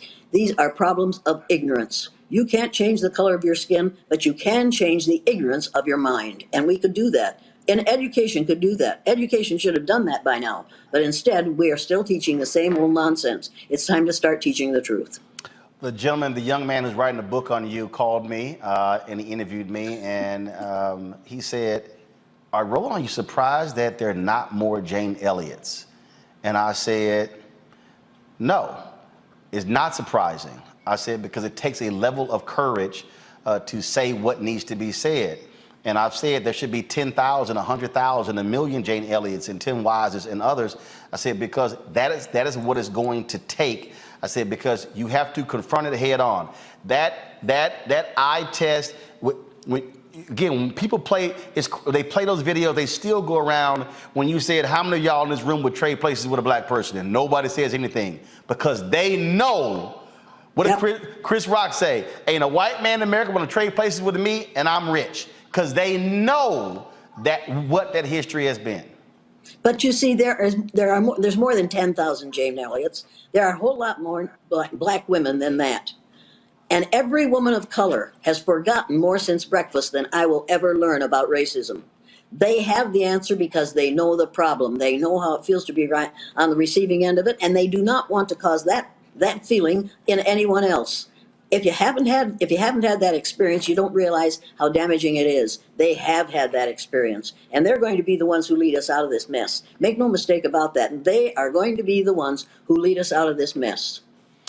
Jane, it's always a pleasure. I appreciate you speaking truth. Thank you for always taking our call. I tell people all the time, one of the flat out best panels I ever did was you and I hanging at University of Michigan. We could have went on and on and on. I felt sorry for the moderator because she was trying to ask questions. I'm like, just let us do what we do. We'll listen to you later. We have more to talk about than you. Indeed. Jane, you take care. We appreciate it. Thank you. Well, thank you for calling. Goodbye now. All right, take care. All right, folks. Jane Elliott there. Fascinating conversation. All right, folks. Back to our Roland Mark Unfiltered video in just one moment. Hatred on the streets, a horrific scene. A white nationalist rally that descended into deadly violence. White people are losing their damn minds. As an angry pro-Trump mob storms the U.S. Capitol, we've seen shots. We're about to see the rise of what I call white minority resistance. We have seen white folks in this country who simply cannot tolerate black folks voting. I think what we're seeing is the inevitable result of violent denial. This is part of American history. Every time that people of color have made progress, whether real or symbolic, there has been what Carol Anderson at Emory University calls white rage as a backlash. This is the rise of the Proud Boys and the Boogaloo Boys. America, there's going to be more of this. Here's all the Proud Boys, guys. This country is getting increasingly racist in its behaviors and its attitudes because of the fear of white people. The fear that they're taking our jobs, they're taking our resources, they're taking our women. This is white fear.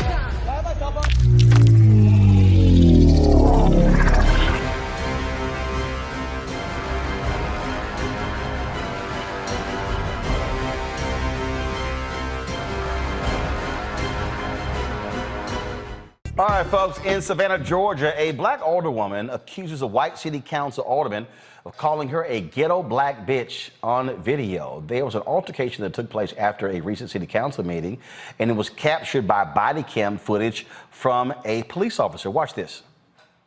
She treats employees like shit all the time. I'll be happy when she's gone.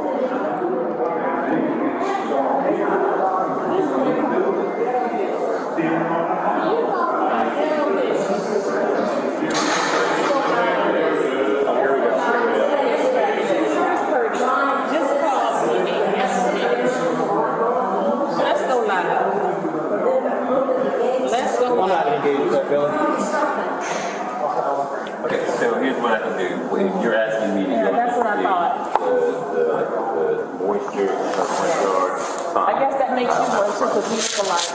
But I'm telling you, Yeah. Ask him. If I could sell that house. Ask him.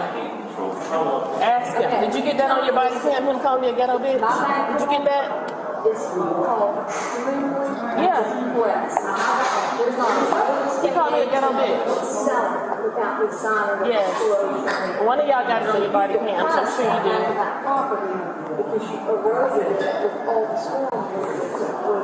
If I could have sold my house, I would have done it. what we looked at on the woman, just putting in perspective. Billy, you know what? You are just really. I feel sorry for you. It's a real disappointment, and I hate that things have resulted to what they are. I really do. Now, Alderman Curtis Purty isn't heard on the police body cam calling the alderwoman names, but he admitted to calling her that in a phone interview. Now, prior to what took place outside the chamber, things got a little testy on the inside. Watch. Aye. Opposed. Motion passes. Is there a motion regarding this license? Yes. Mayor Johnson, I move that we approve. Second. And properly moving second that we approve this license. All in favor indicate by saying aye. Aye. Opposed. Nay. Can we go to the board? We sure can. And No. I need Ma'am. to introduce that into the record. No, the hearing has been closed, ma'am. All right, all in favor by approving this license indicate by saying yay. I'm trying to, Wow. That's sad. talk about racial equity. Motion Not at all. fails. There's your racial equity, city manager. What does race have anything to do with it? A whole lot. I don't see it. Well, you wouldn't. Ladies and gentlemen, please. Ladies and Why is gentlemen. Why? Ladies You and tell me gentlemen. why. Ladies Asking and you. gentlemen. Ladies and gentlemen. Shut up, Keisha. Ladies and gentlemen. Move for a 5-minute recess, please. No, ma'am. No, sir. We're going to move on. We're going to move forward. All right. We will now move to. So you just told me to shut up, Purdy? No, Mr. Mayor, if she could address the comment to you, not to me. Mayor Johnson, I Yes. want to know if Mr. Purdy, did you just tell me to shut up? I'm not going to.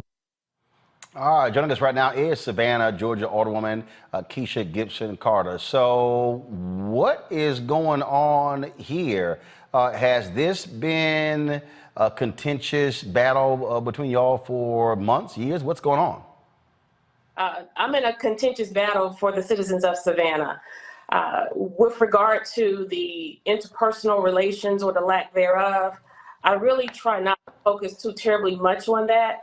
Nonetheless, to make this really short and sweet, there's a rule of our council that essentially ices out the minorities on council. And by minority, I mean those who are in the minority vote by number. Myself, Alderwoman Bryant Lanier, and Miller Blakely are three older persons who essentially are the most vocal, the most progressive and aggressive older persons, and the most accessible to the citizens of Savannah. But because we have a rule of council that says we cannot put forth an item for consideration as legislation for consideration unless we have a majority vote. So no place else in the whole United States of America does a sitting older person, notwithstanding that I am the #2 vote getter on council. I actually got more votes than the mayor. I represent all of Savannah in an at-large post, and I cannot present an item to be considered. So fast forward 2.5 years later, you can imagine that that's caused a lot of frustration. Nonetheless, we have figured a way to backdoor our way into getting what the citizens need, and that is helping them understand the importance of mobilization, forming a collective voice, and citizen engagement. And as a result of that, we are able to, in tandem, match that with our force on council and in the community and get the attention of the people and put others on council who would be interested in supporting these efforts that ultimately support our community when it comes to crime, poverty, homelessness, and forced displacement. So we face pushback. And that pushback comes in the form of political hits that's often carried out by mainstream media here in Savannah, both print and television, as well as public assassination of our character, sullying our reputation, if you will. You see, Curtis Purdy has told me to shut up, and he has called me a ghetto bitch, a black ghetto bitch, that is. And so there is nothing, if you were to Google him, that comes up. But when you Google Keisha Gibson Carter, the media has done a pretty good job highlighting and sensationalizing minutia on council.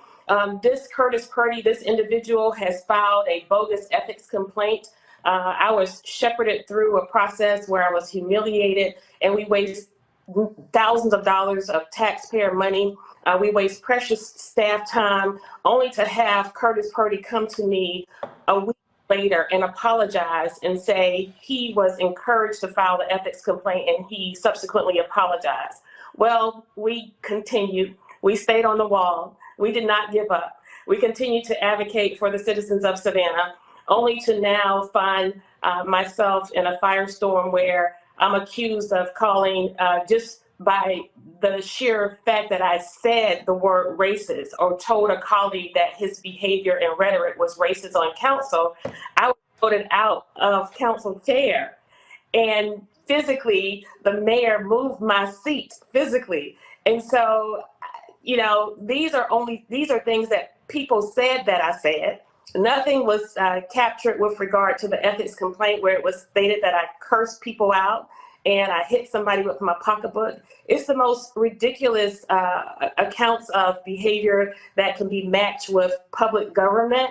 Nonetheless, we rose above it, and we are still in position doing what we do every day, doing what I've done for this city now for nearly 30 years, and that is advocating for her, inspiring her, and protecting the citizens of Savannah from my place of this elected office. And so now we continue to be concerned because, you know, this is dangerous political warfare. I knew what I was signing up for. I'm signing up to run for the top job of the city of Savannah. I will be the 68th mayor of Savannah. And if I intend to occupy that post, surely I have to be able to take somebody calling me a ghetto bitch. And I have to be able to accept that someone would say, shut up to me, notwithstanding it's a live city council meeting. But what I'm here to do is what others who are watching cannot do for themselves. There are women in this country, there are girls in this country whose bodies are under threat, and our voices daily are under threat and attack. And I cannot sit idly by, despite the fact that these egregious acts happened some months ago, four weeks for one and about 2 weeks for the other. And I tried to ignore it. But this individual, Curtis Purdy, posted on Facebook and bragged about what he did. But more dangerous than him bragging about what he did, Curtis Purdy is a sworn police officer charged with protecting the citizens of the community where he works. He's a university professor at Georgia Southern University here in Savannah at the Armstrong campus. Curtis Purdy is supposed to mitigate and de-escalate situations. This individual came out of his way. I left the city council meeting about 8 to 10 minutes early to go out and meet with my citizen and to help mitigate the situation that she was in with our assistant city manager, Heath Lloyd, only to have Curtis Purdy come out of chambers. And as opposed to taking the northern exit, he came in the southern direction where I was, where the assistant city manager and where the citizen was. She right away stated that she did not want to speak with him. And I turned to him and said, she doesn't want to speak to you. I have it. You've ignored her. Go on. So first and foremost, he never should have entered my space. He never should have entered my space. And secondly, okay. So here's what I'm confused by. Okay, where's the mayor? Where's the city council when it comes to don't y'all have some sort of rules with conduct when it comes to how council members talk to each other? Yes, we do. And so what happened? Nothing. He has not been reprimanded. He has not been censured. The mayor has not acknowledged one word about his behavior. He's not expressed any concern. In fact, he announced on his show, on his live Facebook show, that he supported Curtis Purdy.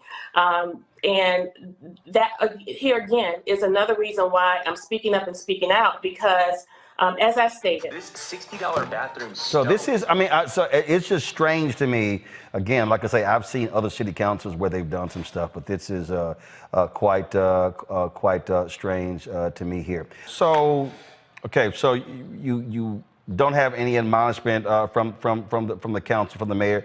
What are your fellow members of city council saying? Are they just ignoring this? Well, Alderwoman Miller Blakely, my Post 2 colleague, and Alderwoman Bryant Lanier, the representative for District 1, have been very, very supportive and have encouraged me to push for an internal affairs investigation, because as you see, most of the body cam footage is of me, and you hear me, but you don't hear Curtis Purdy when the police officer was standing right next to him.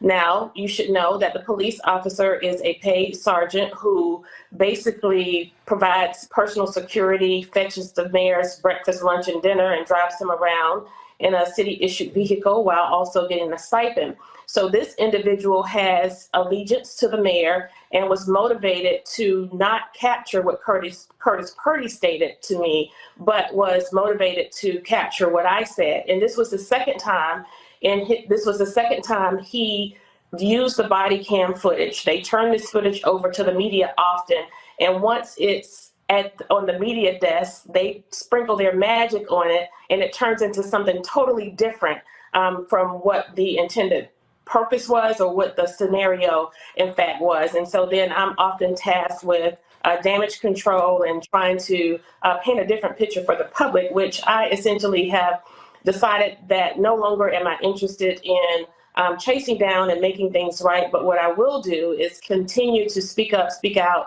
and advocate for those who are most vulnerable among us.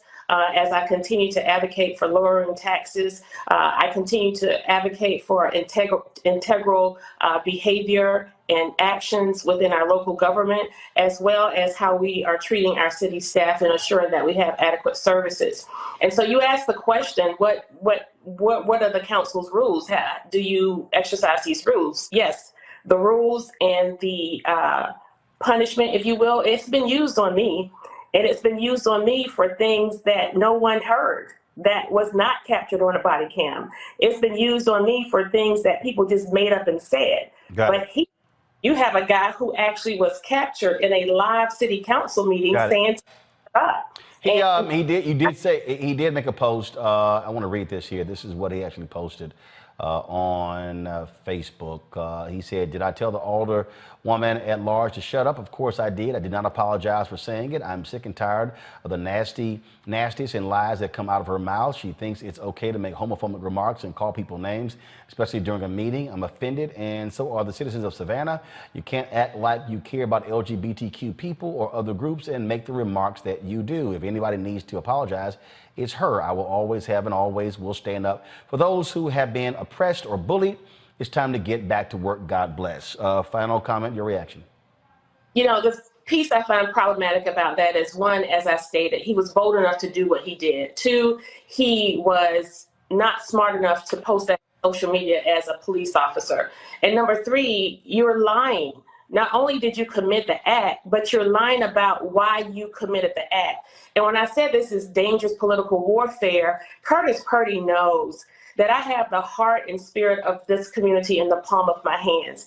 And he knows that I personally have dedicated my work through the Rape Crisis Center, as well as just a person, a citizen of Savannah, to assisting individuals in the LGBTQ plus community here in Savannah and outside of Savannah, and my family even. And so what I won't do, because what I don't like for people to do is to tell me how many Black friends they have to say that they're not racist, right? We're not going to do that. But what we will do is we will continue to let my work, my life's work, and my current work speak for me. And so the fact that he lied about why he told me to shut up, because nothing was captured. It was nothing remotely close to where a homophobic remark would have fit or matched. And he said the same thing. And he says that I said these homophobic remarks because he's married to a man. And he says that I called him a pedophile, and that's why he called me a ghetto bitch. Well, the last time I checked, gay people are not pedophiles. And so that doesn't match. It doesn't make sense. He's reaching, he's grabbing, and he's digging a deeper hole for himself. He was honest enough to say he said it. Well, just say you said it, because that's what's in your heart and in your spirit. Got it. And the definition of me bullying, the definition of a bully is a person where there is imbalance of power. It's where behavior happens frequently and continually. I see this person twice a month at the city council meetings. We don't say anything to each other unless he's challenging me on council, that is. And he carries a badge and a gun. How can I bully you, right? And so this is the same council. The irony that you should know, Mr. Martin, is that the mayor is African-American, and this is a majority African-American council. 7 out of 9 of us are African-American. This is the same council who voted to desecrate the weeping time, the property where the largest sale of enslaved people, African people, happened right here in Savannah, Georgia. This is the same council, a super African-American majority council, who won't vote to change the name of Calhoun Square to Susie B. King Taylor Square. This is the same council who allows for us to go about, and this piece where he told me to shut up, this came about because I was reminding our city manager that we are focused on inclusion and equity. And we were denying yet another African-American establishment a liquor license, where we have 600 establishments here in Savannah, and fewer than 15 of them barely are owned by African-American people. All right, then. Well, look, sounds like it's still lots of drama there in Savannah, so certainly keep us updated on what happens there. We really appreciate it. Thanks a lot. We thank you for your interest. All right, folks, back to our Roland Martin Unfiltered video in just one moment. Pull up a chair, take your seat. The Black Tape with me, Dr. Greg Carr, here on the Black Star Network. Every week, we'll take a deeper dive into the world we're living in. Join the conversation only on the Black Star Network. All right, folks, racist Senator Tommy Tuberville of Alabama, he acted a fool speaking at the Donald Trump rally just the other day, and he chose to show all of his racism. Check this out. Some people say, well, they're soft on crime. No, they're not soft on crime. They're pro-crime. They want crime. They want crime because they want to take over what you got. They want to control what you have. They want reparation because they think the people that do the crime are owed that. Bullshit. They are not owed that. Oh, the white folks cheering. Look, I keep everything he said. I told y'all in my book, White Fear. Did I not tell y'all what this is all about? I told y'all this is the whole deal. All right, here's the other racist, Marjorie Taylor Greene from Georgia. Hear this fool. Joe Biden's 5 million illegal aliens are on the verge of replacing you, replacing your jobs, and replacing your kids in school. And coming from all over the world, they're also replacing your culture. And that's not great for America. Oh, they're replacing you and your culture. Y'all now understand my book, White Fear. White Fear, how the browning of America is making white folks lose their minds. Hello. They are just speaking point blank. Now, that's what we always seeing. And the thing here, Congo, is they're showing who they are. And guess what? That's the Republican Party. That's their voters. And so what Tuberville is saying, what Marjorie Taylor Greene is saying, it's not out of the ordinary. This is who today's Republican Party is. Because those folks cheering, those are their voters. They are absolutely pushing those buttons of white fear. It's what Dr. Maya Angelou said. When someone shows you who they are, believe them. And not only believe them the first time. And to be quite honest, Roland, I mean, we've been doing this, not you in turn, I'm talking about mainstream media, at least since Trump was running. All of this, oh my gosh, I can't believe this. How could they? Blah, blah, blah. They don't call them out. They just keep putting these guys on to get ratings.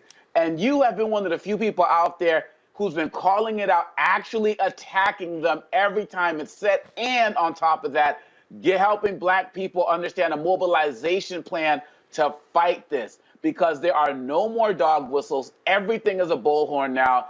We know who they are. We've known for at least 5 years. Many of us have known a lot longer than that, especially going back with Trump to the 70s and the 80s. The question becomes, what are we willing to do about it? What pressure are we putting on their sponsors? What are people doing in this mainstream media to give other people like Marcus Flowers, who's running against Marjorie Taylor Greene, a platform to be able to speak up, who's a dedicated citizen of this country doing incredible work? The media, what was the former head of CBS who said, like, the Trump circus may be bad for America, but it's great for CBS and its ratings?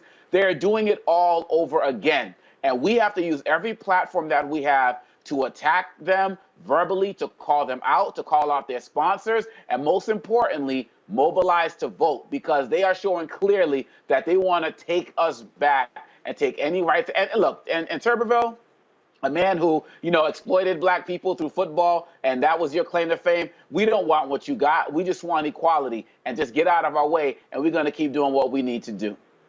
Absolutely. And look, Julian, I keep telling people what Donald Trump did was he opened the doors, tore the hinges off, and said, hey, let your racism flag fly.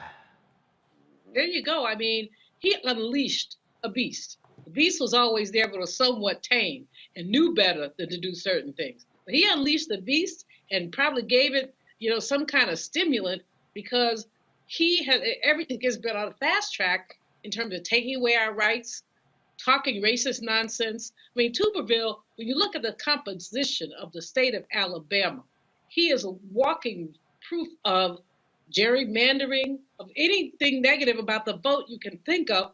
Black Alabamans are not proportionally represented, and we talked last week about the congressional district that they're trying to take. And Tuberville, as Obakongo said, he exploited black people with his football career. I don't care so much about that. He does not belong in politics. He and Herschel Walker could have an ex-football, not too bright senators convention. Well, again, we know who they are.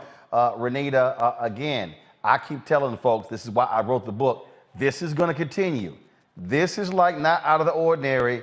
This is going to be the norm, and we must fight these racists at every turn. Absolutely. No, you're right. This is going to continue. This is the norm and has been the norm. Listen, I'm not going to repeat what the other two panelists said, but most of us who live in Georgia already know that Marjorie Greene Taylor is a committed idiot. We're already familiar with that. Hoping we can get some different election results this cycle. But I want to talk about what has got to be our solution as folks on the left, Democrats, or anybody who is not with the Republicans. And I think that has got to be, centering issues that matter to Black voters and talking about issues that Black voters want solved in their communities. Because right now we continue to see that, Democrats are, while they're running campaigns about how much they can reach across the aisle and work with Republicans, you never see Republicans doing that. They're not running on being bipartisan. They are running on continuing to make boogeymen out of Black people. And that is how they are ginning up their base. We have got to be centering things that people want to hear about, like what we're going to do about police accountability issues, what we are going to do about getting reparations. Black folks are the majority of the Democratic Party, and that means that we need to have Black candidates who are talking about Black issues squarely and directly to get our folks up and out and ready to vote.